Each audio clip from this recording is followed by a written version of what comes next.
कसैले पैसा खर्च गरिरहेछ, कसैको पैसा तपाईँले खाँदै हुनुहुन्छ चुनावको अगाडि भनेपछि यति कुरा बुझ्नुहोस् कि त्यो जसको खानुमा त्यसले त त्यो कमाउनु पर्यो। उसले 1 करोड खर्च गरेछ भने त 5 करोड उठाउँछ भन्ने कुरा चाहिँ मान्छेको दिमागमा चाहिँ अब बसाउनु पर्यो क्या। 5 वर्षभरि मलाई चल्ने पैसा त कुनै नेताले दिनेवाला छैन भनेपछि त्यो पैसाले चाहिँ 5 वर्ष दुःख पाइन्छ भन्ने कुरा चाहिँ अब माइन्डसेटमा चाहिँ मान्छेले राख्नु पर्यो।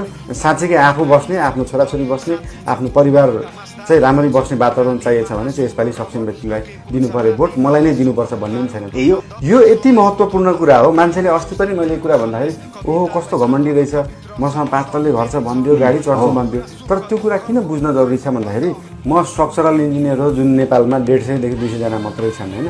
म एउटा म्युजिकल कलाकार हो, म एउटा टिभी सोको जज हो, Nepal cities TV show Indo च्यानलमा चलिरहेको छ होइन। मैले स्वास्थ्यमा को क्षेत्रमा गरेको कामहरू, शिक्षाको स्कुलको क्षेत्रमा गरेको कामहरू, पूर्वाधारको क्षेत्रमा गरेको कामहरू, पोलिसी लेभलमा ल मेकिङमा गरेको कामहरू